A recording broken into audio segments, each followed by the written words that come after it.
Humanity has always been obsessed with what lies below, beneath our cities, beneath the soil, beneath the very bedrock of our world. Cultures across time have envisioned another reality. This is the realm we are about to explore through 25 enigmatic legends of the underworld. It is a universal concept, a shadowy kingdom populated by gods and monsters, a final destination for the dead, and a source of our deepest myths and nightmares. By the end of this journey, you will possess a map to the most incredible afterlives ever dreamed by humankind. We will visit a Sumerian goddess stripped of her power at 7 gates and stand in an Egyptian hall where hearts are weighed against a feather. We will hear the music that almost charmed death itself and walk the cold, misty paths of a Norse realm reserved for those who die in their beds. Why did so many ancient peoples imagine terrifying trials awaiting the soul? What can these stories of darkness tell us about our own desire for light? Which of these hidden worlds feels most real to you? Our journey begins in the dusty cradle of civilization itself, with a story so ancient it was pressed into clay tablets over 4,000 years ago. This is the descent of Inanna, a Sumerian epic that follows the Queen of Heaven on a journey she was never meant to survive. Inanna, a goddess of love, war, and political power, makes a fateful decision. She abandons the sunlit world to visit the underworld, known as Ker, a barren, silent land ruled by her older sister, the formidable goddess Ereshkigal.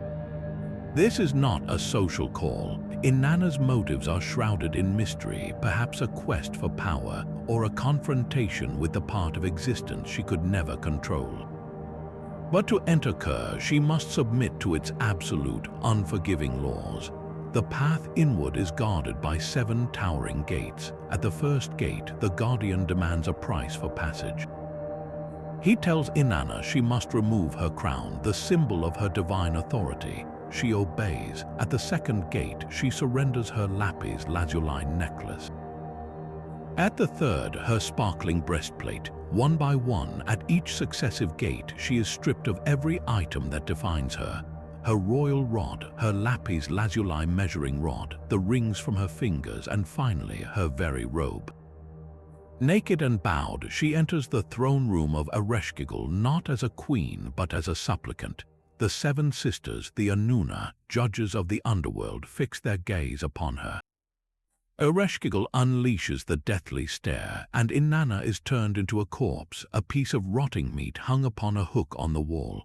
The story could end here, a stark lesson on the absolute power of the underworld.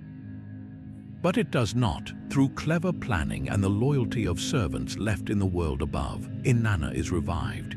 Yet even her resurrection comes with a terrible cost. The underworld demands a life for a life. She cannot leave unless she provides a substitute to take her place. This myth echoes through the ages, a blueprint for so many stories to come. It establishes core ideas that would haunt humanity forever. The underworld is a place of absolute order with its own brutal rules that even gods must obey. The journey there is not just physical but a stripping away of identity, a confrontation with the most vulnerable self. And while return is possible, it is never free. It always demands a sacrifice. Inanna's descent is more than a myth. It is humanity's first great exploration into the darkness below, a story that asks what we must leave behind when we dare to stare into the abyss. From a land of silent judgment, we travel to a realm of fiery lakes and monstrous guardians. The ancient Egyptians envisioned an underworld of breathtaking complexity called the Duat. This was not a single destination, but a vast subterranean landscape the sun god Ra was forced to navigate each night in his solar bark, battling the serpent of chaos, Apophis, to be reborn at dawn. For a human soul, the Duat was an even more harrowing journey, a 12-hour odyssey through caverns filled with fire and gates defended by fearsome demons who knew your secret name. Success required knowing the right spells, often inscribed on a papyrus placed in the tomb, a guidebook for the dead. But all these trials led to one moment of absolute truth, the famous weighing of the heart. In the Hall of Two Truths, the deceased would stand before a tribunal of gods. The central figure was Anubis, the jackal-headed god of mummification and the afterlife.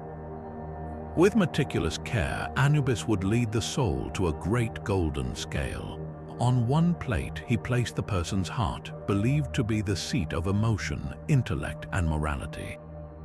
On the other plate, he placed the feather of Mot, the goddess of truth, justice, and cosmic order. This was the ultimate moral audit. The heart had to be as light as the feather, unburdened by lies, greed, or cruelty. If the scales balanced, the soul was declared true of voice and granted eternal life in the blissful field of reeds. But if the heart was heavy with sin, it would sink. And waiting beside the scale was the true terror of this legend, the devourer Ammit. Ammit was a composite beast, part lion, part hippopotamus, and part crocodile, a creature assembled from the three largest man-eaters the Egyptians knew. If the heart failed the test, Anubis would step back and Ammit would consume it.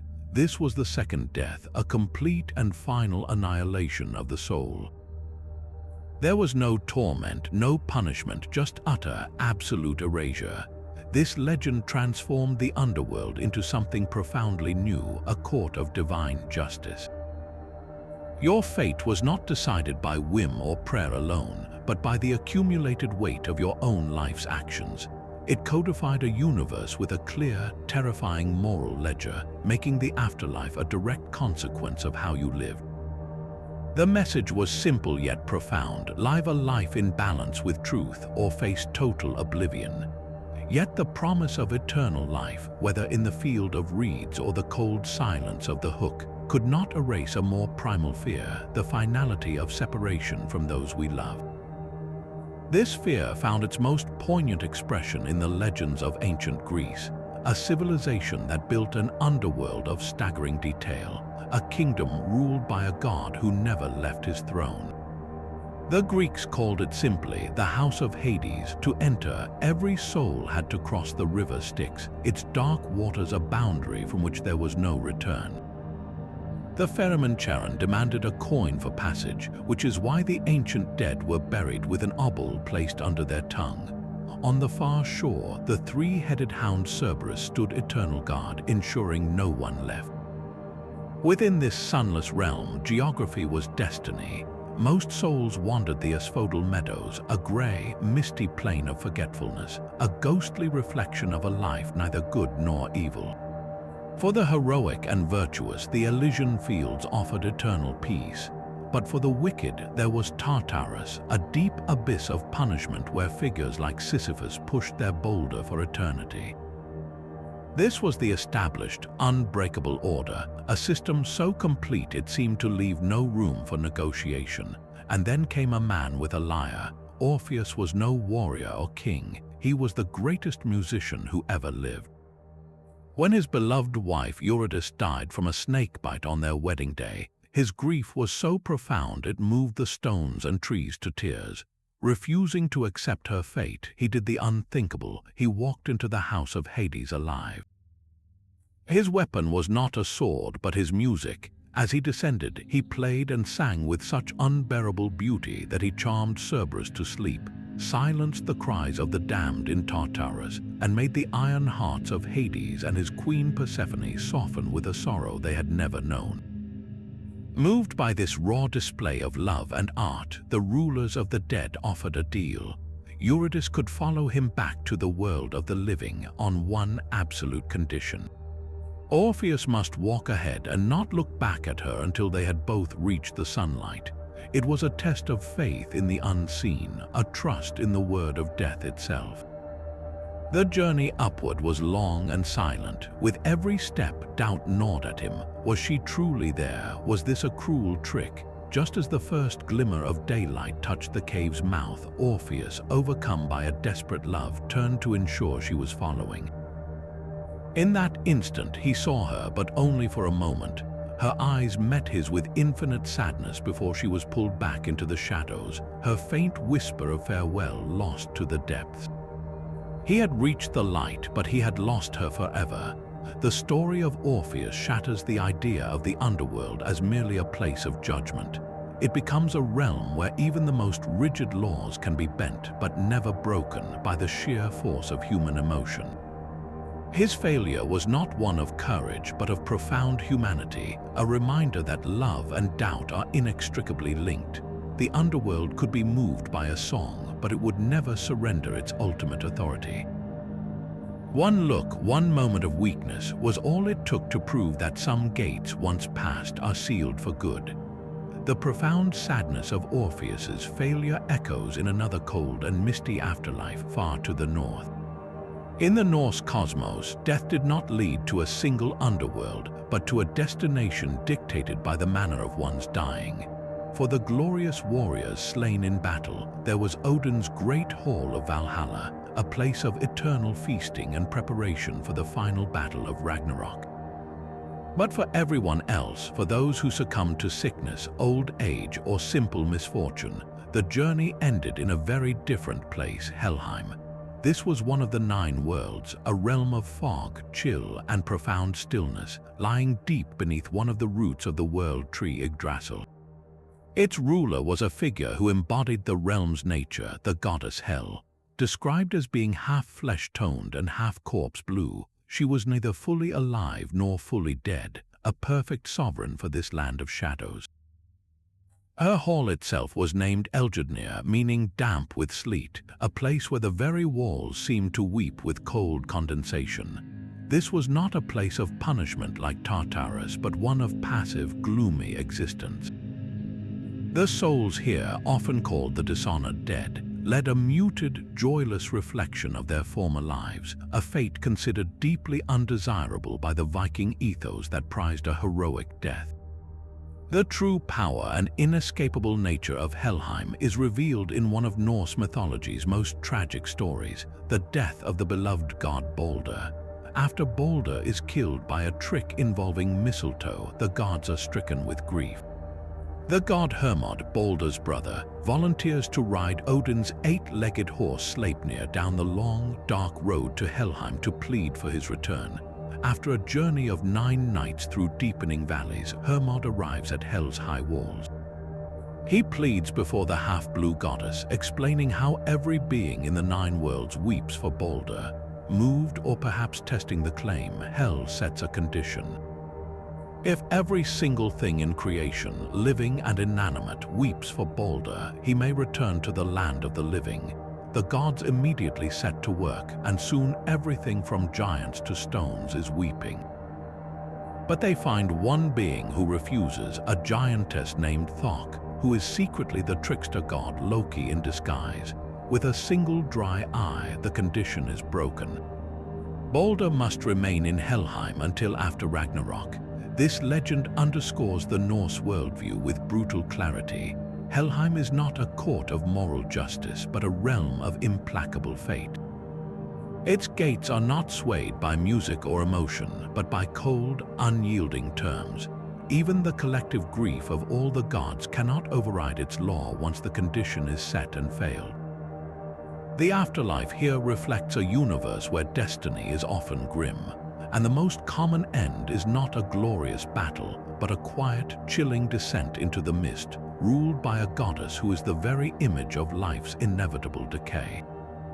But the Norse chill is a quiet one, a slow fade into mist. For sheer, active terror, no underworld matches the cunning malevolence of the Mayan Xibalba, a name that translates simply and perfectly as the place of fright. This is not a land of grim judges or sorrowful rulers, but a bizarre and lethal game board ruled by trickster death gods who delight in humiliation and pain. Our map to this nightmare comes from the Popol Vuh, the sacred book of the Kayich Maya, and it centers on 2 divine brothers, the hero twins Hunahpu and Expalank. Their story begins with a grudge. For years before, the lords of Xibalba had lured and murdered the twins' own father and uncle in a ball game, a sacred sport that was a matter of life and death. Now the arrogant lord sought to destroy the next generation, summoning the young twins down the steep, treacherous road to their realm. The genius of Xibalba's horror lies in its structure. It is not a single cavern or field, but a complex of specialized houses, each a death trap designed to break both body and spirit. The twins are first sent to the House of Gloom, a pitch-black chamber where the only light comes from the glowing bodies of the lords themselves, a disorienting vision meant to induce despair. They survive by using a firefly as a false torch, tricking their captors. Next comes the House of Knives, where animated blades slash and whirl in a deadly ballet. Here, the twins offer mollified blades, a promise of animal flesh calming the storm. Then the House of Cold, a chamber of freezing, killing winds, which they endure by huddling together and burning pine resin. Each house is a puzzle of survival, a test of wit over brute strength. The lords of Xibalba grow furious at their failures. They devise a final, seemingly inescapable test, sending the twins to the House of Bats, a cavern filled with razor-beaked creatures called Kamazots. Here, Hunahpu makes a fatal mistake, peeking out of his protective blowgun tube at dawn. In an instant, a bat swoops down and decapitates him. For a moment, it seems Xibalba has won. But Xibalba's arrogance is its undoing. The remaining lords, thrilled by their victory, decide to use the severed head as a ball in their next game. This is the opening X-Balank needs. Through magic and cunning, he retrieves his brother's head, replaces it with a carved squash, and resurrects Hunahpu. Now, having fully learned the deceptive ways of the death gods, the twins turn the tables. They return not as prisoners but as performers, staging miraculous dances where they sacrifice and resurrect each other. Intrigued and greedy for such power, the lords of Xibalba demand to see the trick performed on them. The twins agree, but this time the sacrifice is permanent. They do not bring the lords back. In one final act of poetic justice, they restrict the power of the death gods, decreeing that humans will no longer be tormented by Xibalba without cause. The triumph of the hero twins is a cosmic revolution. It is not about escaping the underworld, but about invading it, learning its rules, and dismantling its power from within. Their victory and the resurrection of their father transformed Xibalba from an omnipotent terror into a managed threat. It became a legend not of fear, but of hope, a story that taught that even the most designed, systematic cruelty could be outwitted by perseverance, unity, and cunning. Death remained, but it lost its absolute, mocking authority. Yet, even after outwitting the lords of Xibalba, the human soul yearned for a gentler destination, a place where the afterlife was not a trial or a terror, but a reward. Far to the west, in the misty hills and along the rugged coasts of the ancient Celtic world, such a place was dreamed into being. It was called Anon, and it stood in stark contrast to almost every underworld we have visited so far. This was not a sunless cavern or a hall of judgment, but a mystical, ever-shifting realm of eternal youth, boundless feasting, and profound magic. Often described as a series of islands lying far to the west across the sea, places like the legendary Avalon, Anon was the domain of the gods and the noble dead, a paradise that existed just beyond the veil of our own world, accessible through ancient burial mounds, hidden caves, or in the deep stillness of a lake. Its ruler was Aron, a lord of the dead who was neither grim nor vengeful, but a figure of solemn power and, as one famous legend reveals, surprising honor. The story is that of Piwil, Prince of Dyfed. While hunting, Piwil accidentally offends Aron by setting his hounds on a stag the Lord of Anon had rightfully claimed. Instead of demanding vengeance, Aron presents Piwil with a startling proposal. He asks the mortal prince to swap places with him for the span of 1 year. Piwil would rule Anon with its crown and its beautiful queen, while Aron would take Piwil's form and rule Dyfed. There was, however, one sacred condition. Though Piwil would share the queen's bed, he was to show her no affection, maintaining a chaste and respectful distance.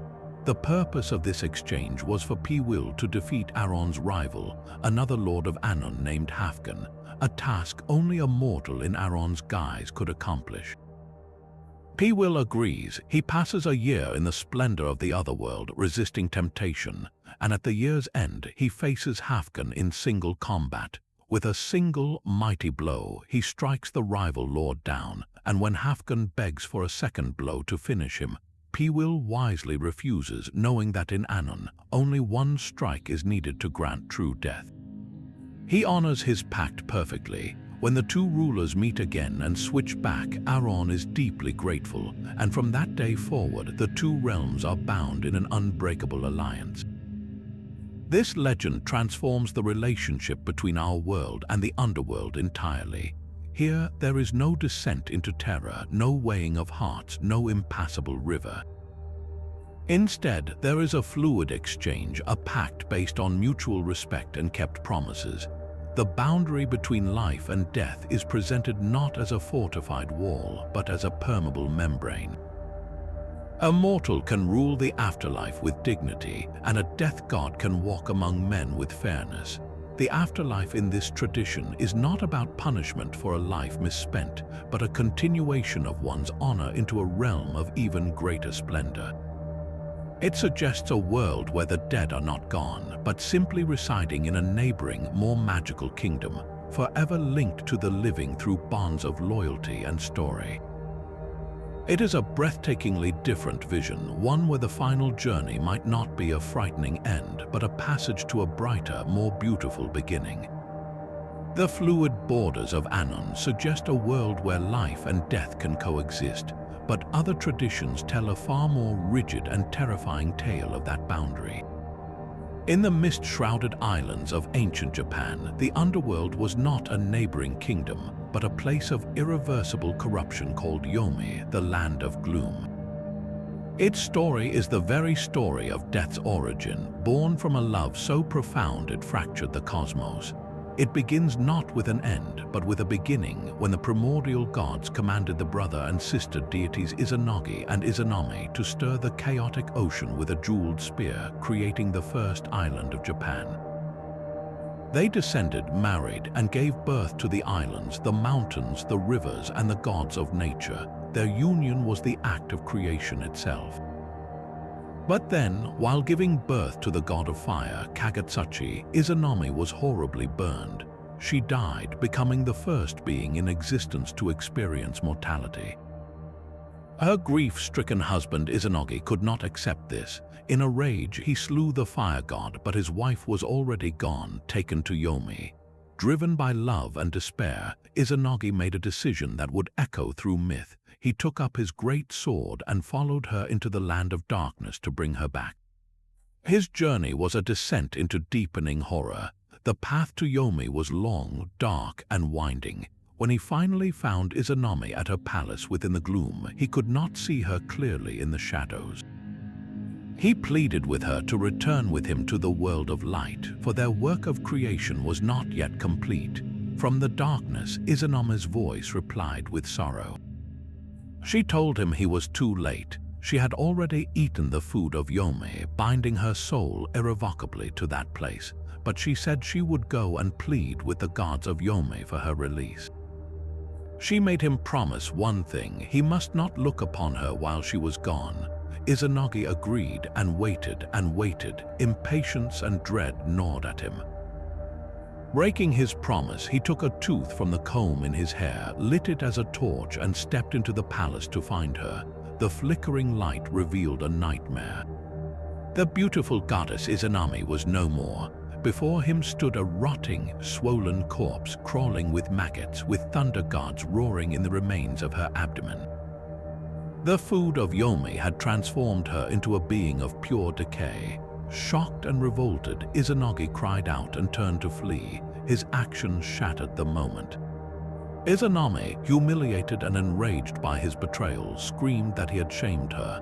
She summoned the hideous hags of Yomi, the Yamatsu Shikom, to chase him. Izanagi's flight back to the land of the living became a frantic race against the forces of death itself. He threw his headdress, which turned into grapes, to delay the hags.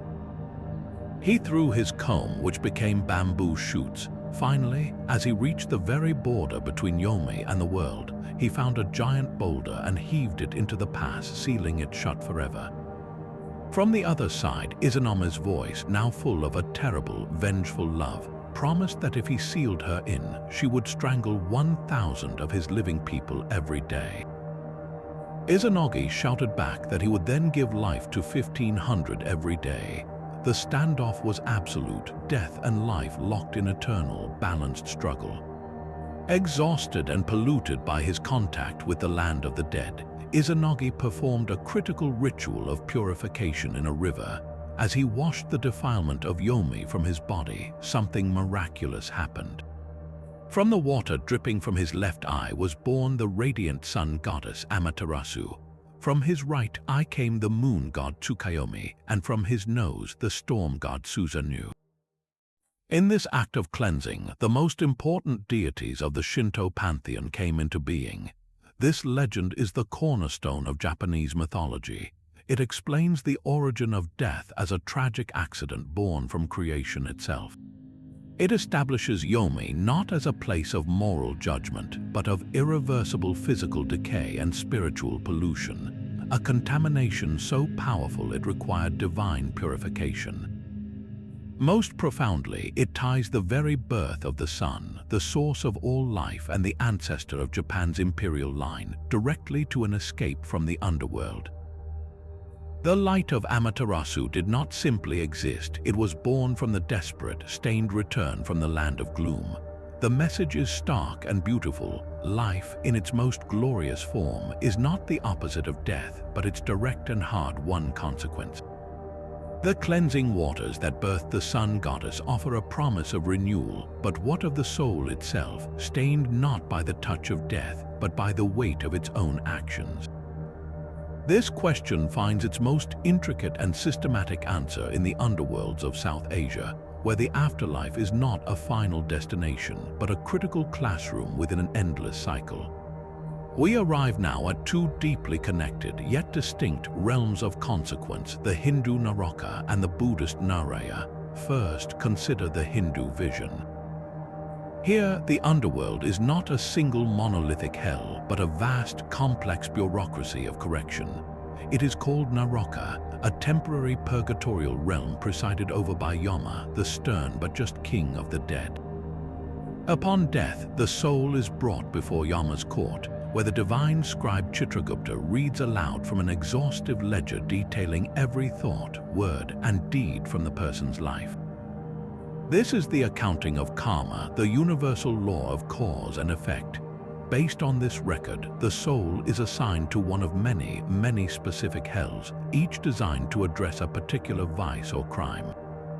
There is a hell for liars where their tongues are pulled out, a hell for thieves where they are pierced with heated spears, a hell for those who abused hospitality, forced to eat their own burning flesh. The imagery is stark and visceral, meant to inspire moral clarity in the living. Yet, and this is the crucial difference from many Western concepts, this suffering is not eternal. It is a sentence. Once the negative karma incurred by a specific action is exhausted through proportionate experience, the soul is released. It has faced the consequences, learned its lesson, and is then reborn into a new life within the endless wheel of samsara, carrying with it the remaining karma from its past. Naraka is a purgatory, a severe but ultimately temporary hospital for the soul, all under the administration of a deity who is a judge, not a tormentor. Buddhism shares this fundamental architecture but sharpens its focus with profound intensity. In Buddhist cosmology, this underworld is often called Naraya, though the term Naraka is also used. It is described with even more vivid, relentless detail in texts like the Devajjuta Sutta, where messengers from Yama show the dying person the terrifying hells that await if they do not change their ways. The sufferings here are said to be almost unimaginable, lasting for what feel like eons, measured in kalpas, cosmic time scales that dwarf human comprehension. Souls may find themselves in scalding molten metal rivers, crushed between iron mountains, or subjected to other horrific torments. Yet the core principle remains the same. This is not pointless vengeance. It is the inevitable and precise fruition of negative karma, the exhausting of a spiritual debt. A being endures niraya not because a god sentenced them there, but because their own past actions have created the conditions for that experience, just as planting a seed creates the conditions for a specific plant to grow. When the last impulse of that negative karma is spent, the being dies from that hell and is reborn elsewhere in the cycle, perhaps as an animal, a hungry ghost, or even a human again, depending on their remaining karma. The exit door, though distant, always exists. This is the revolutionary contrast. In these systems, the underworld is fundamentally corrective, not condemnatory. It exists within a universe of endless opportunity and relentless cause and effect.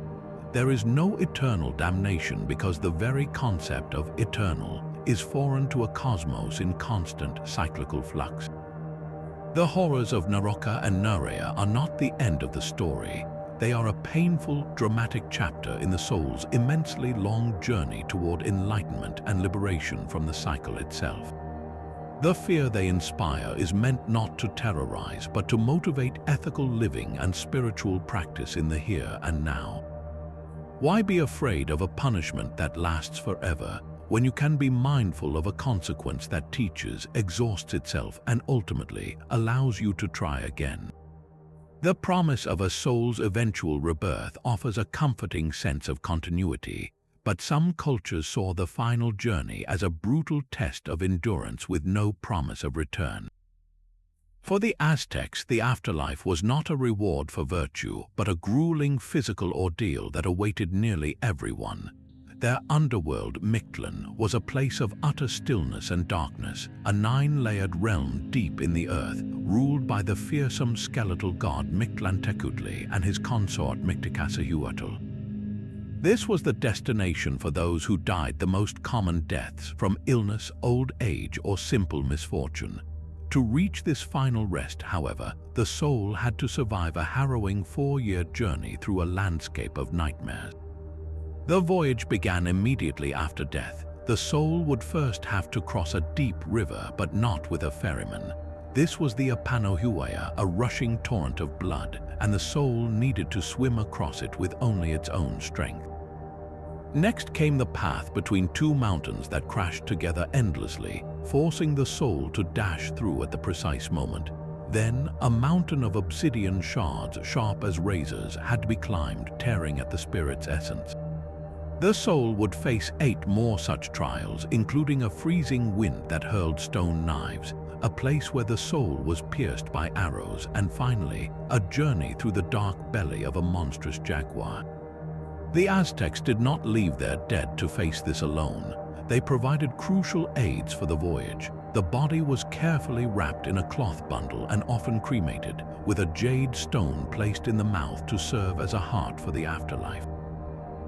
Most importantly, a small dog, usually a reddish-brown Zoloit Squintly, was killed and buried with its master. This loyal companion had a single, vital purpose: to help its owner cross the 9th and final river, the Chickanahuapan, the River of 9 Waters. The dog would recognize its master's spirit and carry them safely across to the threshold of Mictlantecuhtli's bony throne.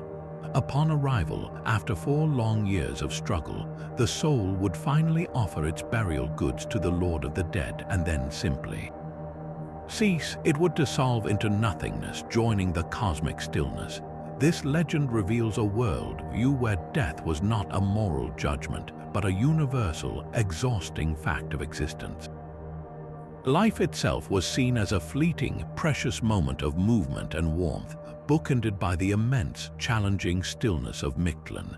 The elaborate burial rites were not about comfort in an eternal paradise, but about practical survival gear for the most difficult trip one would ever take.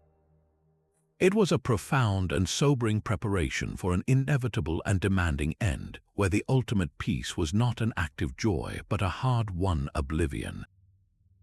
The hard-won oblivion of Mictlan speaks to a finality many cultures feared, but others saw the land of the dead not as an end, but as a neighboring territory, rich and fertile.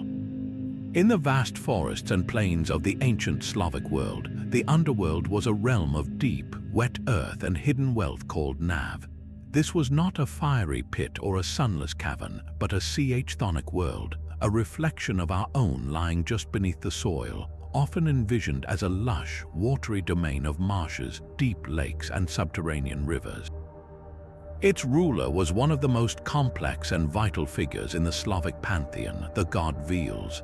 Unlike the stern judges we have met, Veles was a god of many faces, a deity of cattle, commerce, magic, and poetry. But most importantly, he was the lord of the dead and the guardian of the ancestral world. His power was the fertile, dark soil, the roots of the great world tree, and the deep waters that nourished life from below. This placed him in direct, eternal opposition to his celestial counterpart, the god Perun. Perun was the ruler of the sky, a thunder god of law, order, and martial power, who wielded lightning bolts from the heights. Their conflict was the central drama of Slavic cosmology, a mythic struggle between the raw, chaotic, fertile forces of the earth and the structured, governing power of the heavens. Veles, in the form of a great serpent or a horned bear, would steal Perun's cattle or family, hiding them in the watery depths of Nav. In response, Perun would ride out in his chariot, shattering oak trees and hurling lightning bolts into the earth to chase Veles from his hiding places among the roots. This was not a battle of good versus evil, but a necessary cyclical tension. The storm's rain, born of Perun's fury, would eventually seep into the ground, feeding Veles's watery domain and ensuring the earth's fertility. The conflict maintained cosmic balance. This intimate connection to fertility made Nav a profoundly important place for the living. It was seen as the home of the ancestors, the Dedushkas, who resided in its moist, rich darkness. The boundary between worlds was thin in specific places, at the bottom of deep wells, in the still centers of forest lakes, or at the roots of ancient trees. The dead were not gone, they were simply residing in the earth, and they maintained a vested interest in the prosperity of their living family line. This belief gave rise to one of the most poignant Slavic traditions, the festival of Desiade, meaning forefathers. Held in the autumn as the veil between worlds was believed to thin, Desiade was a night of solemn communion. Families would prepare a ritual feast, often leaving the windows or doors unlocked for the night. They would set out extra places at the table with specific foods like kusha, a sweet grain pudding, and pour out offerings of honey and vodka onto the ground or the hearth. The purpose was not to worship distant gods, but to host the visiting spirits of their own ancestors, to feed them, honor them, and ask for their blessing and protection for the coming winter. It was a time to share news, to remember stories, and to reinforce the unbroken chain of lineage. In this tradition, the underworld loses all its terror. Nav, through Veles, is the keeper of family memory and the source of earthly wealth, from the health of livestock to the bounty of the harvest. The dead are not frightening shades, but respected elders sleeping in the soil, their presence a comfort and a guide. The afterlife here is not a departure, but a deepening of roots, a return to the fertile dark from which all life ultimately springs, watched over by a god who was as much a patron of poets and traders as he was a shepherd of souls.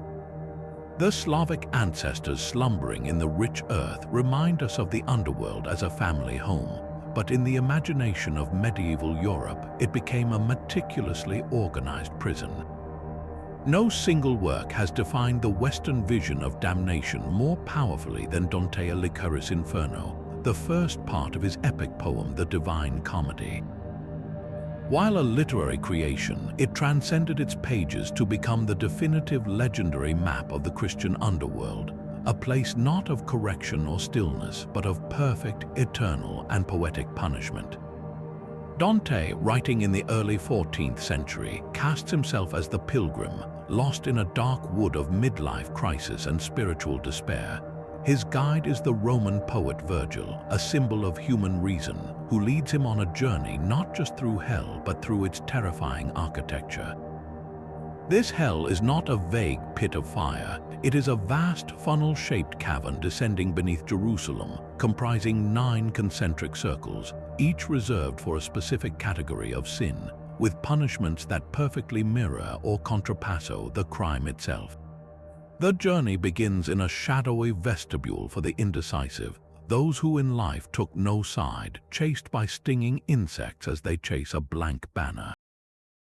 Then, across the river Akron, the true descent starts. The first circle, Limbo, holds the virtuous pagans and unbaptized infants who live in a castle of human reason but without the light of God, a place of quiet, sorrowful longing. But beyond this, the punishments grow active and severe. In the second circle, reserved for the lustful, a howling wind eternally buffets figures like the famous lovers Paolo and Francesca, who were swept away by their passion. Their sin was a lack of self-control, and so their punishment is to be forever tossed by a storm, never finding rest. Deeper down, the gluttonous lie in a freezing slush, punished by the very element they made of their lives, while the wrathful eternally tear at each other in the muddy waters of the river Styx.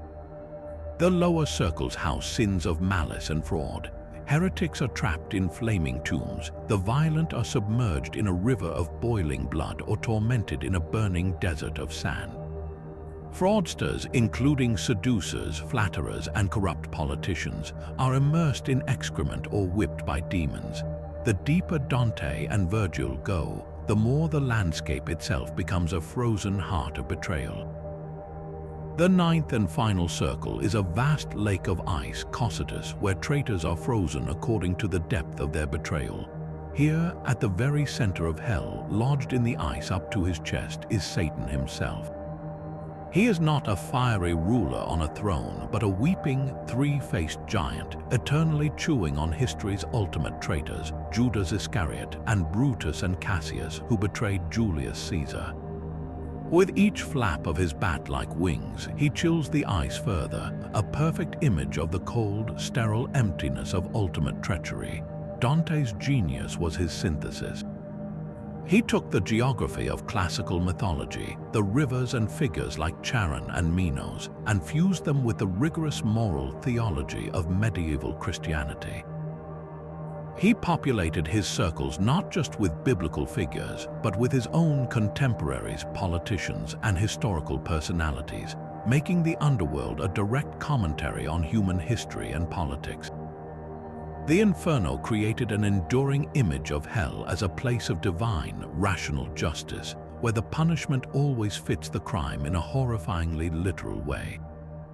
It presented the afterlife not as a mystery, but as a mapped, knowable consequence, a vision so vivid and systematic that for centuries it was accepted by many not as poetry, but as a terrifying potential reality. This literary underworld became a cultural touchstone, shaping art, literature, and the very way the Western world visualized sin and its ultimate price. But even the icy logic of Dante's Inferno offers a form of justice, a terrible purpose. To find a vision of the afterlife stripped of all meaning, we must return to the very beginning, to the dusty river plains where writing itself was born.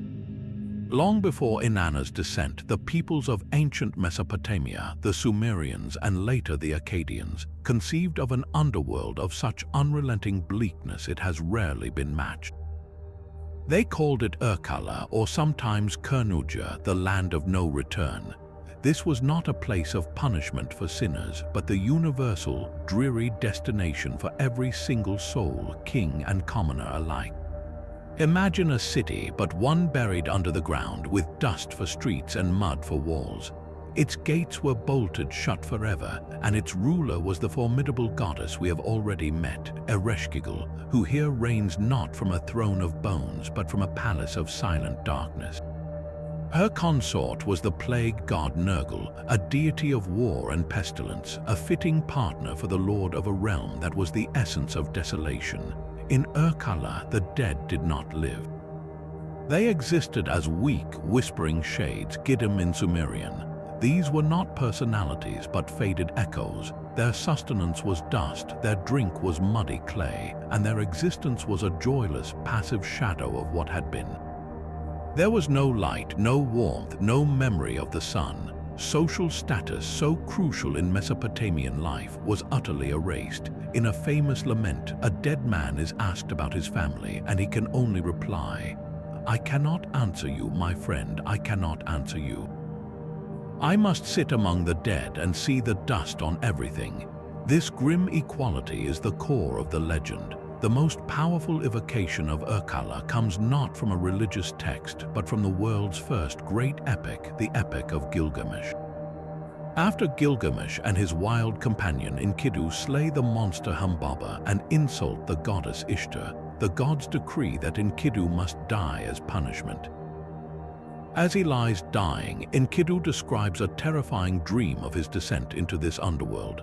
He speaks of a creature with a lion's head and an eagle's talons that seizes him, transforming him into a dove and dragging him down into the house of darkness. He describes the house where those who enter never leave, where the road is one of no turning, a house where its dwellers are deprived of light, where dust is their fare and clay their food. They are clothed, he says, like birds with wings for garments. They see no light, residing in darkness. This is not a prophecy of punishment for Enkidu's deeds. It is simply the fate that awaits all humanity. The dread in his voice is not for a specific torment, but for the loss of everything that makes existence vibrant. Urkala represents perhaps the most ancient and starkly pessimistic view of the afterlife ever recorded. It offers no reward for virtue, no punishment for vice, no second chances, and no grand purpose. It is the ultimate democratization of oblivion, a silent, dusty city where the great hero and the humble farmer end up identically as shades sipping clay. In this legend, the underworld is not a moral theater or a school for the soul. It is simply the end, a permanent gray subtraction from the world of the living. It asks a haunting question that still resonates. Is a fate where everyone is equally nothing more terrifying than a hell where some are punished and others are saved? The dusty silence of Urkala offers no judgment, only emptiness. But in the intricate spiritual imagination of ancient China, the underworld became the opposite, a place of hyper-organized, meticulously recorded justice. This is Diyu, a name that translates literally as Earth Prison, and it stands as one of the most elaborately bureaucratic visions of the afterlife ever conceived. Blending Taoist cosmology with Buddhist ideas of karma and rebirth, Diyu is not a single hell, but a vast, labyrinthine administrative complex beneath the earth, often said to have 18 levels. Yet its true structure is governed by the 10 courts of hell, each a specialized tribunal presided over by a stern king judge, a Yama, who reviews the soul's ledger and assigns a punishment perfectly fitted to its crimes. Upon death, the soul is first taken to the first court, where the mirror of reflection shows every deed of their life without disguise. The king of this court, Qin Guang, reviews the record and directs the soul onward. What follows is a journey through a nightmarish civil service. Each of the 10 courts has jurisdiction over specific sins. The second court deals with those who corrupted the legal system in life, sentencing them to be thrown from a high tower onto jagged rocks below. The third court handles disrespect to elders and family, a grave offense in a culture built on filial piety. Its punishment might involve being crushed by a giant stone or forced to kneel on iron filings. The torments are vividly, gruesomely literal. There is a court for murderers where they are sawed in half, one for thieves who climb a mountain of knives. For slanderers and gossips, their tongues are ripped out. For the greedy and corrupt, they are forced to swallow molten gold. Perhaps the most famous is the court that features the cauldron of boiling oil for those who committed acts of extreme cruelty. Yet, as severe as these images are, Diyu is fundamentally a purgatory, not a place of eternal damnation. The soul's sentence in each court is measured in time, often in years, though a year in the underworld could feel like centuries. After serving its punishment in one court, the soul is sent to the next for further judgment, until all its karmic debts are settled across all 10 tribunals. Only then is it finally led to the Tower of Forgetting, where it drinks the broth of oblivion to erase the memories of its suffering and its past life. Then, and only then, is the soul reborn into the world of the living, its slate wiped clean for a new incarnation. This cyclical process made Diu a terrifyingly effective moral engine. It served as a powerful social deterrent, reinforcing Confucian virtues like loyalty, filial respect, and righteous conduct with the promise of very specific, visceral consequences. The legends were so potent they influenced everything from literature to courtroom practices, and even inspired intricate, terrifying artwork in temples meant to warn the living.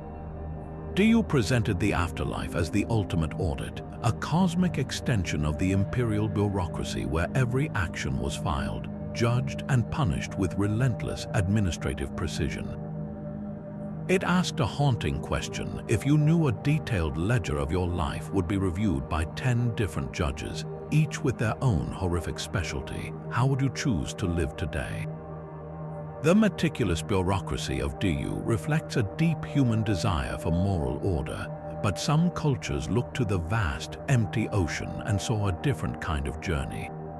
For the Polynesian navigators who settled the Pacific, the underworld was not a place beneath the soil, but a realm woven into the very fabric of existence and the endless sea. It was known by two powerful, interconnected names, Po and Hawaiki. Po was the original state of the universe, a formless, deep darkness that existed before light, land, or life. It was not merely an empty void, but a potent creative force, the realm of the gods and the source from which all things emerged. In many traditions, the Sky Father Rangi and the Earth Mother Papa were born from Po, and their children, the gods, pushed them apart to create the world of light, Ao. This made Po the primordial womb and, inevitably, the final destination. It was the great night to which all things, even the gods, must eventually return, a place of ancestral spirits and profound, silent power. The journey to Po after death was often seen as a descent or a westward voyage across the sea, following the path of the setting sun into the eternal dark. Yet this return to the primal darkness was paired with a more tangible, bittersweet destination, Hawaiki. This was not a single island, but a sacred, mythical homeland, the place from which all Polynesian peoples originated in their great canoe voyages. Hawaiki was simultaneously a physical location remembered in genealogies, a spiritual paradise of abundance, and an underworld reachable only after death. It was said to lie beneath the sea or beyond the horizon, a radiant land of perfumed flowers, ever-bearing breadfruit trees, and reunification with all one's ancestors. To reach it, the soul had to undertake a final, perilous voyage, navigating the spirit currents to the leaping place of spirits, often a specific cliff or coastal point, before diving into the ocean depths or sailing into the mist. This belief made the ocean not a barrier but a pathway, a connective tissue between the world of the living, the ancestral home, and the realm of the dead. Every crashing wave whispered of both departure and return. The tension between the vibrant life of Ao and the silent pull of Po is captured in one of Polynesia's most daring legends, the story of the trickster hero Maui and his attempt to conquer death itself. Maui, who had fished up islands and snared the sun, believed he could win immortality for humanity. He discovered that death entered the world through the goddess Hain Nui Te Po, whose name means Great Woman of the Night. She was the guardian of the threshold to Po, a figure of immense and terrifying power. Maui learned that to defeat death, he would have to enter her body as she slept, pass through her, and emerge from her mouth, thereby reversing the very process of birth and mortality. He gathered his companions, the small birds of the forest, warning them that they must remain absolutely silent and not laugh, no matter how strange the sight or the quest would fail. As Hain Nui Te Po lay sleeping, Maui began his audacious invasion. He removed his clothing, recited his incantations, and began to crawl into the sleeping goddess. The sight was so bizarre, so utterly unbelievable, that one of the birds, the tiny fantail, could not contain itself. It burst into a fit of chirping, delighted laughter. The sound woke the great goddess. Realizing what was happening, she clenched her body shut, crushing Maui between the jaws of obsidian that lined her womb. The hero died there, and with him died humanity's chance for eternal life. His failure cemented the natural order. Death would remain, and all humans would make the journey to Po or Hawaii. This profound legend ties everything together. Po is the dark, creative source and the final night. Hawaii is the ancestral paradise awaiting the soul's navigational skill. And Maui's fatal attempt shows that the boundary between life and that underworld, whether conceived as a dark realm or a distant island, is absolute. The ocean that brought life to every island also carries the spirit away. In this cosmology, the underworld is not a place of fear, but a foundational reality, as deep and mysterious as the Pacific itself, from which life emerged and to which it must inevitably return. Across the vast Pacific, the journey to the ancestral night is a voyage across water. In the frozen forests of Finland, the dead must also cross a river, but this one flows with a palpable, chilling stillness. This is the underworld of Tuonela, a Sama, mist-shrouded realm bound by the black waters of the Tuoni River. It is a land of eternal dusk, ruled by the grim goddess Tuoni and his wife Tuonta, who preside over a silent family of death deities. Unlike the fiery pits or bureaucratic courts of other traditions, Tuonela is characterized by a profound, quiet melancholy, a reflection of the harsh Nordic landscape itself. To enter, a soul must navigate the river's dark currents, which are said to coil like a serpent around the land of the dead. The journey is perilous, for the river is often guarded not by a helpful ferryman, but by a hostile, magical boatman, a daughter or son of Tuoni, who may demand an impossible price or simply seek to drown the traveler. This makes the crossing not just a passage, but a test of cunning and supernatural will. The most famous expedition to this forbidden shore is recorded in Finland's national epic, the Kalevala. The great hero and eternal sage Väinämöinen does not travel to Tuonela because he has died. He goes because he needs knowledge that cannot be found among the living. He seeks the words of a powerful spell, the secret of building a magical boat which is held only in the realm of the dead. His journey underscores a vital aspect of this legend. Tuonela is not merely a graveyard for souls, it is a repository of forbidden wisdom, the ultimate archive of all that is lost and forgotten. Väinämöinen's voyage is one of pure shamanic quest. He must use his own potent magic to navigate the dangers, eventually tricking the daughter of Tuoni into ferrying him across. Once ashore, he is not welcomed. He is given a drugged beer and falls into a deep sleep, nearly trapped forever. Only through his immense power and the intervention of a benevolent charm does he escape, swimming back across the river in the form of a serpent, having stolen the precious incantations he sought. This story transforms the underworld from a final destination into a distant, dangerous library. It is a place where the boldest of living heroes might dare to travel, not to rescue a loved one, but to retrieve a fragment of cosmic knowledge. The price of failure is not annihilation, but an eternal, sleepy existence in the gloom. Tuonela, therefore, represents a deeply rooted belief in the cyclical nature of wisdom, life, and death. True understanding sometimes requires confronting the very realm of endings, suggesting that the answers to life's greatest questions often lie in the quiet, dark places we fear most. What would you risk, what river would you cross to learn a truth known only to the dead? The quiet libraries of Tuonela hold secrets for the living, but in the vast, sun-scorched landscapes of Australia, the underworld is not a place you visit for answers. It is the very ground from which the answers rise. For the Aboriginal peoples, the concept of the underworld is woven into a far grander tapestry, a foundational layer of reality known as the dream time. This is not merely a mythical past, but a timeless, parallel dimension that interfaces with our physical world in every rock, river, and mountain. Within this framework, the underworld is not a destination for human souls, but a creative source, a place from which the ancestral beings themselves emerge to sculpt the earth. These ancestral beings, the creators of all life and law, are said to have journeyed from two primary directions. Some descended from the sky world, while others rose up from the underworld, traveling across the formless land during the dreaming. Their epic journeys are not just stories, they are the sacred blueprints for existence. As they moved, they sang the world into being, their footsteps creating waterholes, their bodies forming mountain ranges, and their struggles leaving scars that became canyons. Every significant geographical feature is a testament to their passage, a permanent record of events that occurred in this mythic time. Consider the legend of the rainbow serpent, a powerful creator being known by many names across different language groups.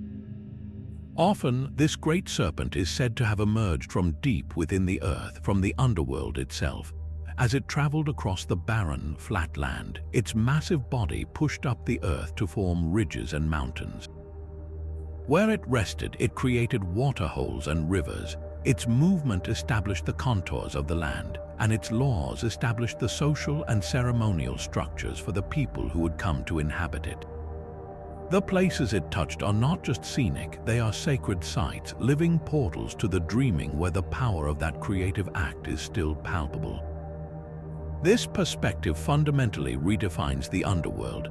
It is not a gloomy afterlife or a court of judgment. It is a vibrant, creative stratum, one half of a cosmic dialogue between the sky world above and the earth below. The underworld here is a womb of potential, the source from which life and landscape literally emerged. For Aboriginal cultures, to walk the land is to walk across the body of these ancestors, to exist within a living map of their journeys. The spiritual connection to country is rooted in this understanding that the physical world and the dream time are two sides of the same reality, forever interlocked. The underworld, therefore, is not a place you fear to go when you die. It is a place you honor every day you live, for it is the very bedrock of your identity and your world. What would it mean to see every hill not as dirt and stone, but as the frozen motion of a divine being's journey from the depths? The dream time reveals the underworld as a creative womb, but other traditions saw it as a battlefield for the human soul itself. This cosmic conflict finds its purest expression in one of history's most influential visions of the afterlife, the Persian Duat. Emerging from the ancient teachings of Zoroaster, this underworld is not a passive land of dust or a bureaucratic court, but the very front line in a war between light and darkness. Zoroastrianism presented the universe as a great struggle between two primordial forces, Ahura Mazda, the wise lord of truth and creation, and Angra Mainyu, the destructive spirit of the lie known as Drudge. Every human thought, word, and deed was seen as a choice siding with one of these powers. Your afterlife destination was the direct, inevitable result of that lifelong allegiance. For the righteous follower of Ashar or truth, the reward was the house of song, a radiant paradise of peace and endless music. But for those who aligned with the lie, the destination was Duzak, a place of punishment and grim correction. The journey to this fate was decided at a single, terrifying location, the Chinvat Bridge. This was not a physical structure, but a spiritual crossing that every soul faced after death. For the righteous, the bridge would appear wide and welcoming, leading them easily across the chasm to the blessed light. But for the wicked, it would become a razor-thin edge from which they would tumble down into the darkness of Duzak below. The judgment was not arbitrary. It was the soul's own spiritual state that transformed the bridge, a perfect metaphor for how one's life choices pave the road to one's ultimate fate. Duzak itself was often described as a pit of darkness, fire, and foul substances, a realm of misery where souls endured torments that mirrored their sins. Yet, even here, a revolutionary idea took shape. In later Zoroastrian thought, Duzak was not necessarily eternal. It served as a purgatory, a place to cleanse the soul of its corruption before it could eventually be purified and redeemed, a concept that would echo through later religious traditions. This stark dualistic system, with its clear-cut moral accounting and final judgment at a bridge, became a cornerstone of apocalyptic thought. When Islam arose in the same region centuries later, its vivid descriptions of Jahannam or hell were profoundly shaped by these Zoroastrian concepts. The imagery of a narrow bridge, Sirat, that the faithful cross while the wicked fall, the fiery punishments for specific sins, and the overarching framework of a great day of reckoning all bear the clear imprint of this ancient Persian vision. The legend of Duat and the Chinvat Bridge did more than frighten sinners. It introduced a powerful and enduring idea that the afterlife is a direct consequence of moral choice within a cosmic war, and that each soul at the moment of judgment will find the path it has already built for itself. Yet even the cosmic war of Duat is fought over the soul's moral choices. In the unforgiving ice of the Arctic, survival itself depends on a different kind of negotiation with a very different underworld. This is Adlevan, the frozen, barren place beneath the sea, a realm of profound cold and scarcity ruled by one of mythology's most tragic and powerful figures, the goddess Sedna. Her story is not one of judgment or reward, but of betrayal, transformation, and a fragile, essential pact. Long ago, Sedna was a young woman living with her father by the shore.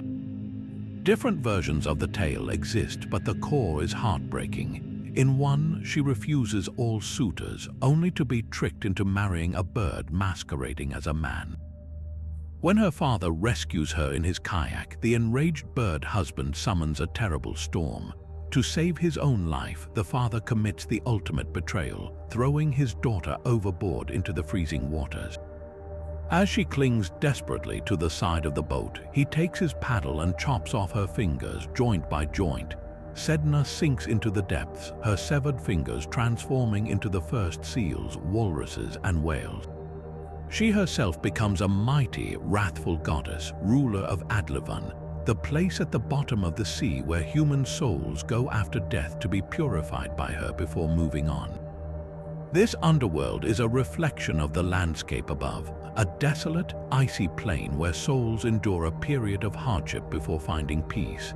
But Sedna's true power lies in her control over the sea mammals, the very source of life for the Inuit. When the hunt fails and famine threatens, it is believed that Sedna is angry, perhaps because humans have broken taboos or shown disrespect to the animals. Her hair, matted with the sins of humanity, becomes tangled and filthy, causing her pain and making her withhold the creatures from the hunters. In this crisis, the community's shaman, the Angakok, must undertake the most dangerous journey of all, a trance voyage to the bottom of the sea to visit Adlevan. The shaman's spirit must navigate the treacherous currents, calm Sedna's guardian dogs, and finally reach the goddess herself. There, the shaman must comb and braid Sedna's long, tangled hair, soothing her anger and pain. This act of care and reverence appeases the goddess, convincing her to release the sea mammals so they will once again offer themselves to the hunters. This legend ties the underworld to daily survival in a way few others do. Adlevan is not a distant theological concept, it is an ecological and spiritual reservoir. The balance of life and death for an entire people hinges on the emotional state of a being who resides there. The journey to the underworld is performed not by a hero for love or glory, but by a community's mediator to restore the fundamental covenant between humanity and nature. It presents a world where human actions have direct spiritual consequences on the food supply, and where respect, ritual, and atonement are as crucial as hunting skill. The underworld here is the keeper of life's bounty, and its ruler is a goddess whose story reminds us that the line between profound victimhood and absolute power can be as thin as ice. Sedna's frozen realm demands a pact for survival, but another island offers a promise of rest without end. In the midst of Arthurian legend lies Avalon, an isle so shrouded in enchantment it defies simple categorization. This is not a land of punishment or judgment, but a sanctuary, a liminal space between the world of men and the timeless realm of magic. Its very name whispers of its otherworldly nature, derived from the Old Welsh word for apple, afal. Avalon is the Isle of Apples, a fruit symbolic of immortality and knowledge in Celtic myth, forever ripe in a land where seasons do not turn. Its ruler is not a stern god of the dead, but the powerful enchantress Morgan Le Fay, Arthur's half-sister, a figure of deep magic and mysterious motives. In the most poignant moment of the Arthurian cycle, after the king's fateful final battle at Camlan, where he is mortally wounded by the traitor Mordred, it is to Avalon that he is taken. His loyal knights place his broken body on a barge, and three mysterious queens, often led by Morgan, guide him across the water into the enveloping mist. He does not go to be buried, but to be healed. The legend insists he is not dead, but sleeping, waiting for the hour of Britain's greatest need to return. This transforms Avalon into something profoundly unique, an underworld that is not an end, but a pause.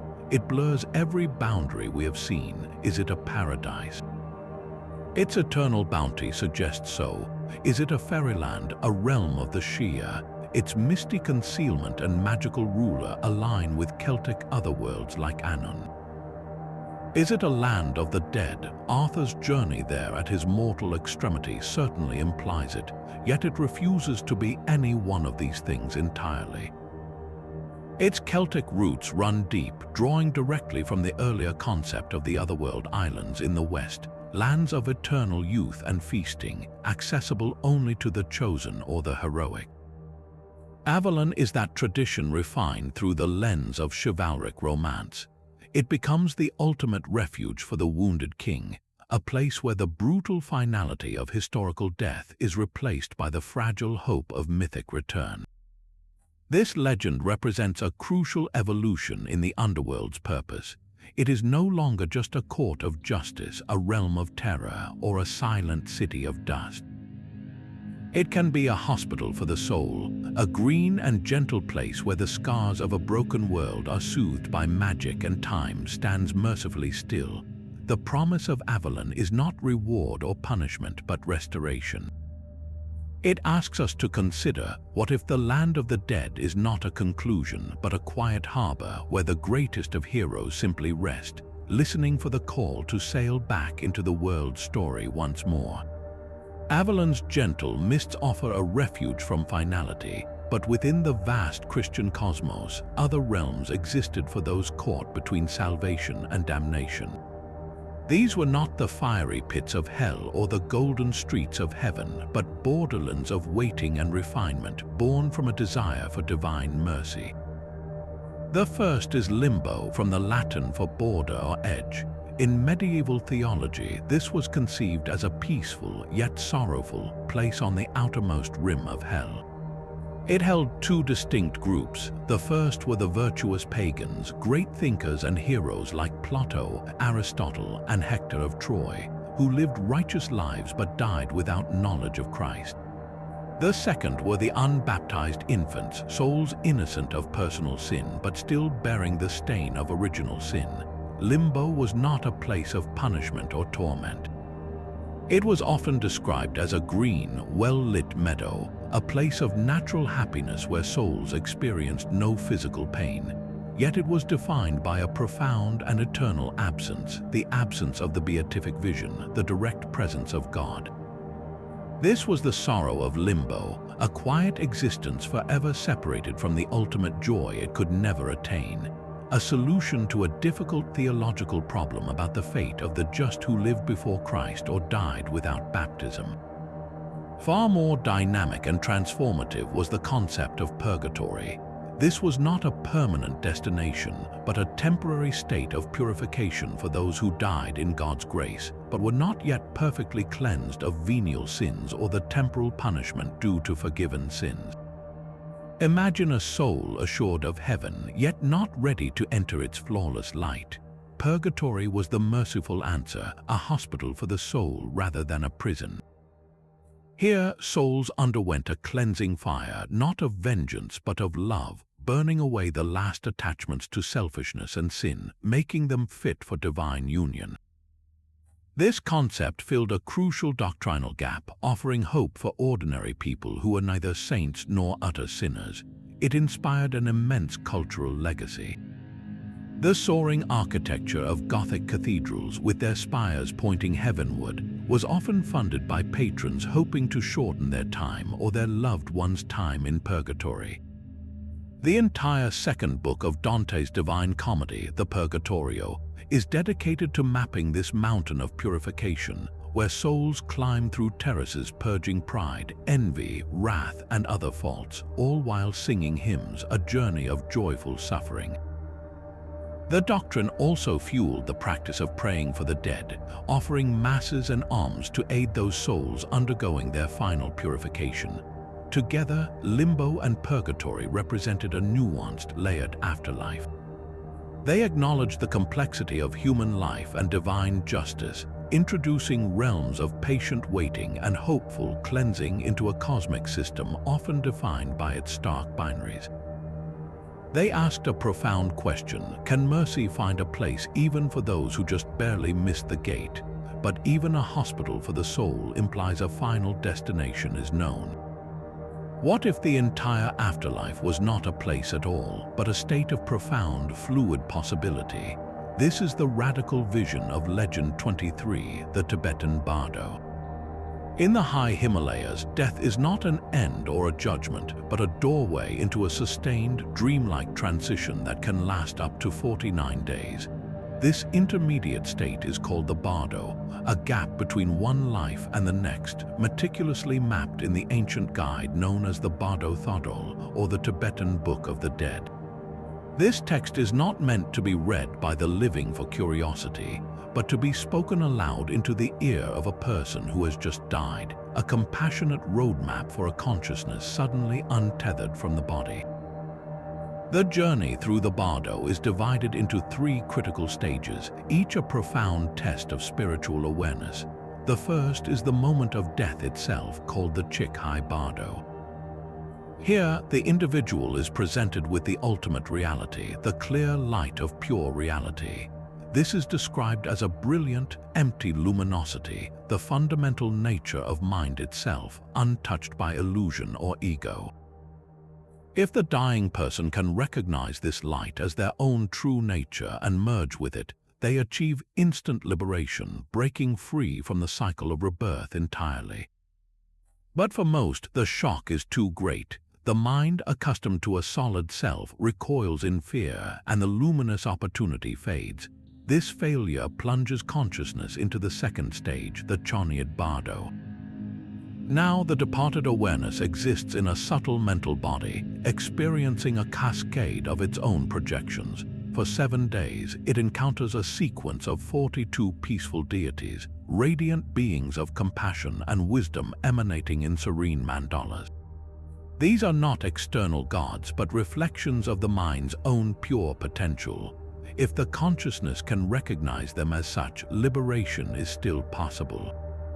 But if met with fear or confusion, the visions shift. Over the next 7 days, 58 wrathful deities appear, terrifying forms with flaming hair, fangs, and weapons, surrounded by hurricanes of fire.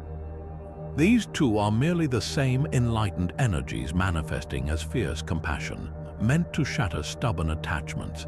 The instinct to flee from these awe-inspiring projections seals one's fate, propelling the consciousness toward the third and final stage, the Sidpa Bardo. Here, the pull of karma becomes overpowering. The mental body, now driven by habitual cravings and aversions, begins to seek a new physical form. It experiences illusory sensations, sees visions of future parents coupling, and feels powerful attractions or repulsions that draw it toward a specific womb.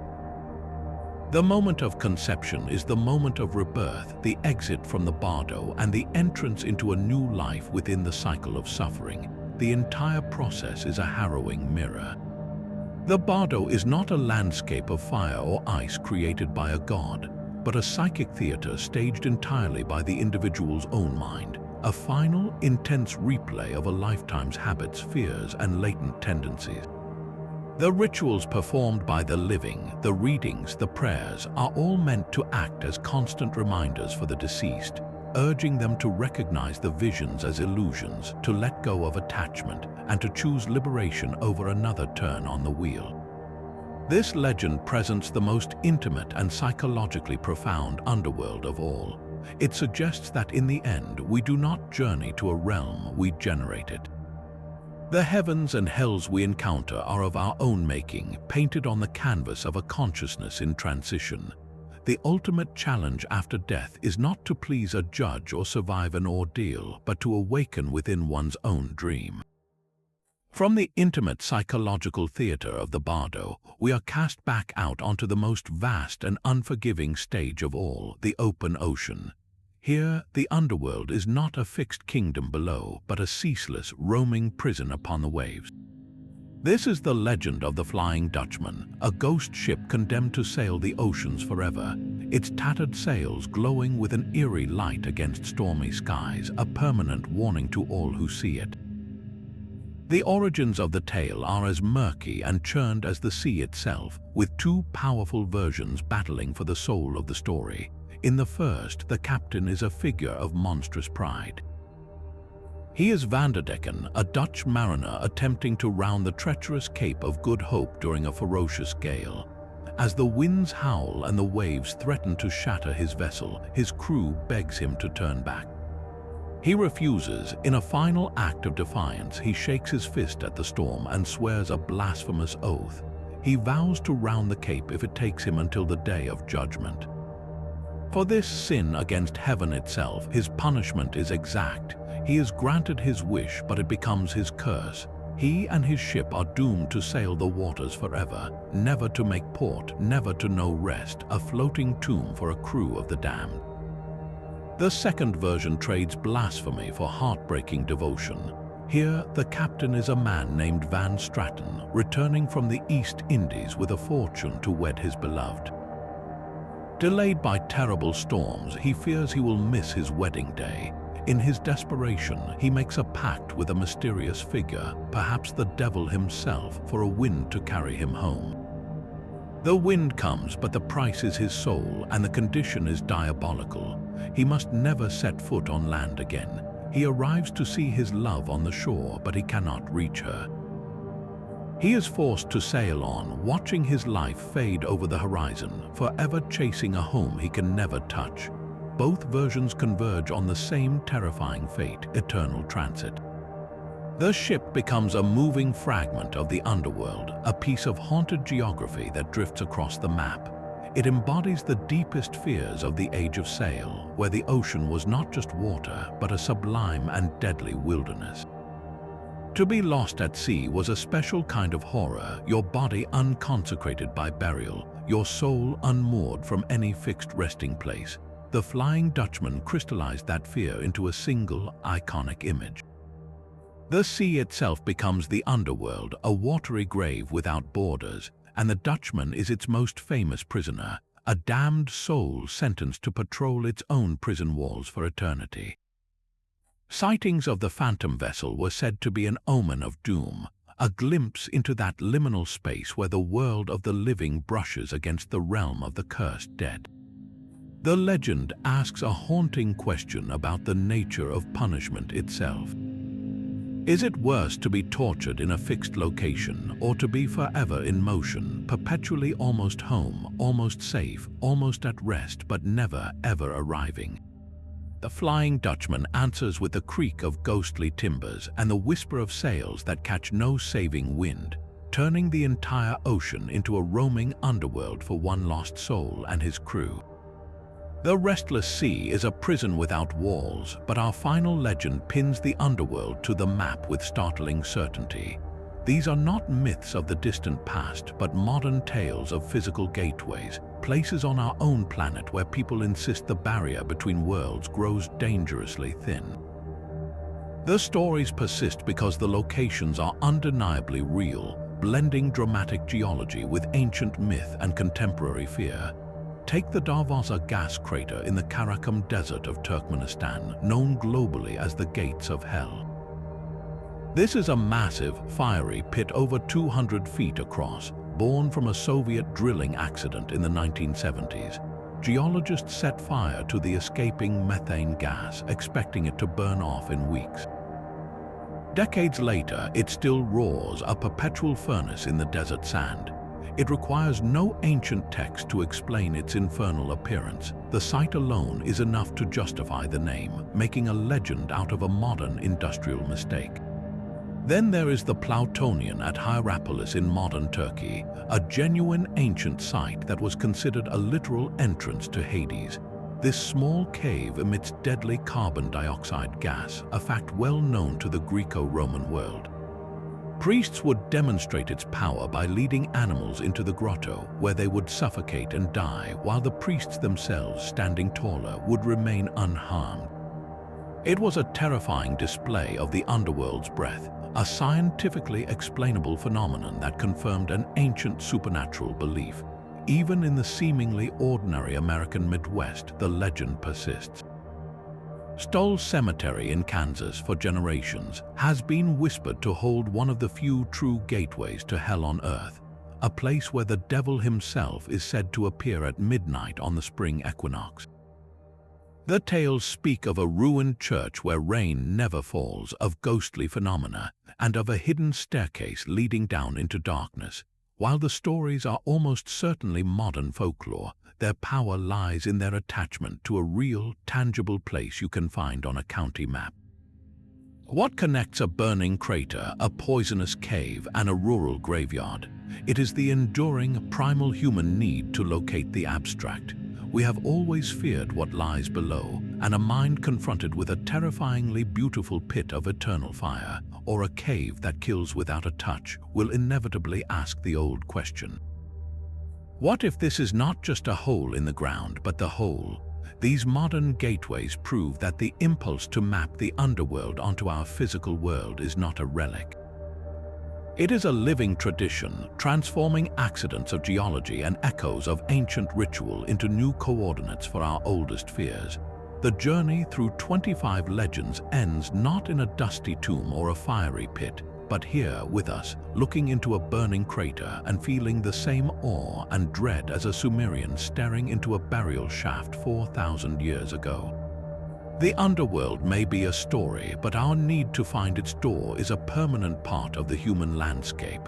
That burning crater in the desert is a modern landmark for an ancient human obsession. Why do we keep building these dark kingdoms in our collective imagination, from the dusty streets of Urkala to the bureaucratic courts of Diu? The answer lies not in the geology of the earth, but in the architecture of the human mind. These underworlds are not random nightmares, they are profound psychological tools, each legend a carefully crafted response to our deepest fears and greatest hopes. At the most fundamental level, they answer the unanswerable. What happens when we die? The unknown is terrifying, and nature abhors a vacuum, especially a cosmic one. So, from the very beginning, we filled it. The bleak, egalitarian dust of the Sumerian underworld provided a grim but coherent answer. Everyone goes to the same silent place. It offered a kind of cold comfort through certainty, replacing a vast, frightening question with a specific, if dreary, destination. This need to explain the inexplicable is the bedrock upon which every underworld is built.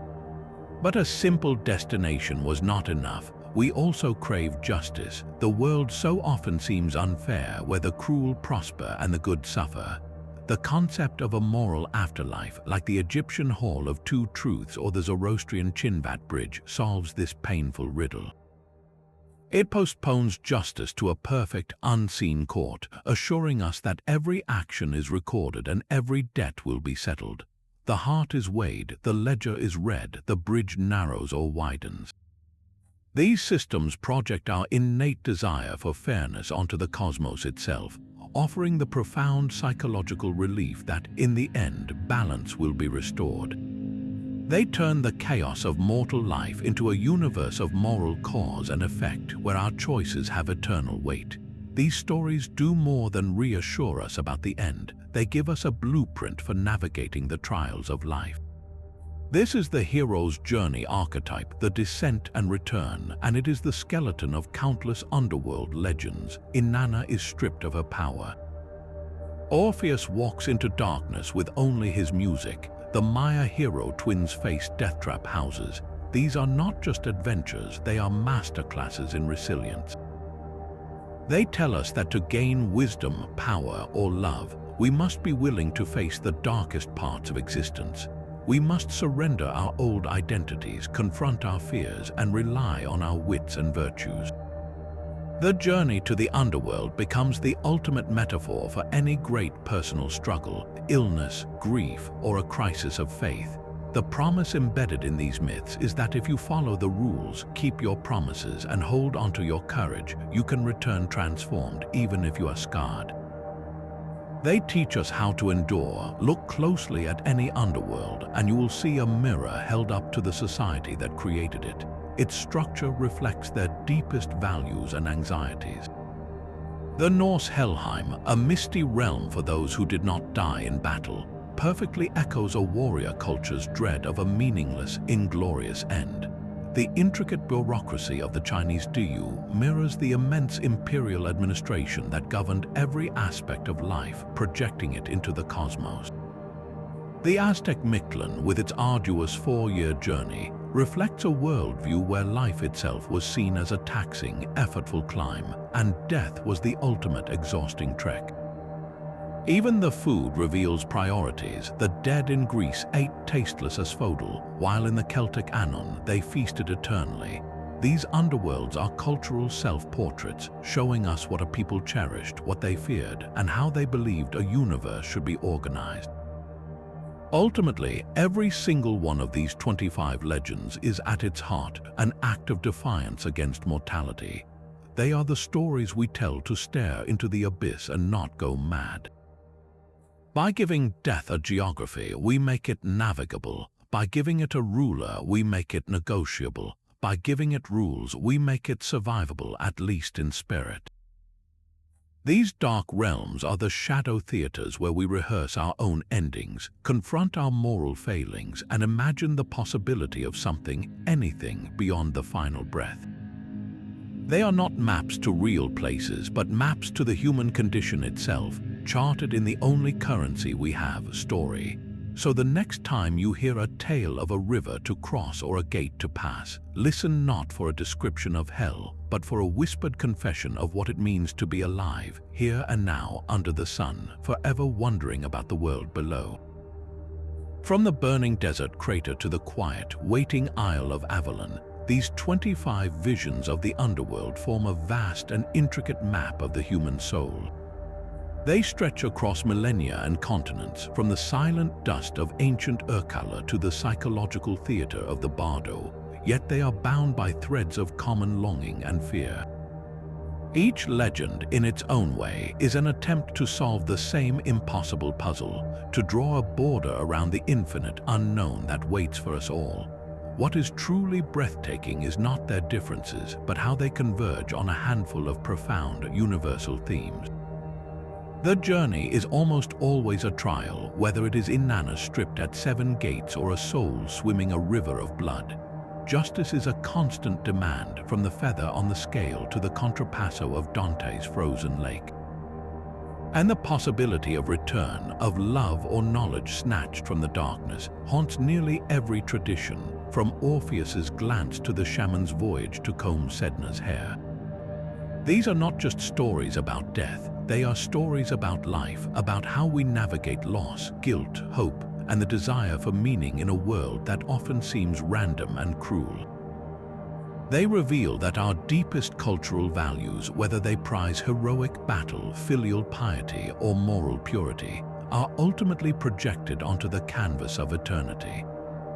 The underworld becomes the ultimate courtroom, classroom, and crucible, reflecting back to us what we believe we deserve, what we fear we have earned, and what we dare to hope might lie beyond the final horizon. And this ancient conversation is far from over. These underworlds did not vanish with the civilizations that created them. They simply evolved, seeping into the bedrock of our modern imagination. They haunt the pages of our books, from the classical illusions in Milton's Paradise Lost to the chilling hierarchies in modern fantasy. They flicker across our cinema screens in the elaborate hellscapes of horror films and the mythic journeys of animated heroes. Every ghost story, every tale of a haunted place, every narrative about a character confronting their own inner darkness is a direct descendant of these primordial legends. The underworld is no longer just a religious concept, it is a fundamental storytelling tool, a space where we can explore the extremes of punishment, redemption, and what it means to be human when all comfort is stripped away. So as this map of 25 realms folds closed, the question turns back to you. Which of these hidden worlds lingers in your mind? Does the stern justice of the weighing of the heart feel true? Or does the gentle, misty refuge of Avalon speak to something deeper? Perhaps there is a local legend where you live, a cave, a crossroads, or an old building said to be a thin place, a modern gateway to an older fear. The story of what lies below is humanity's oldest and most collaborative tale. Share which chapter resonates with you, or whisper your own local legend into the comments below and keep the map growing.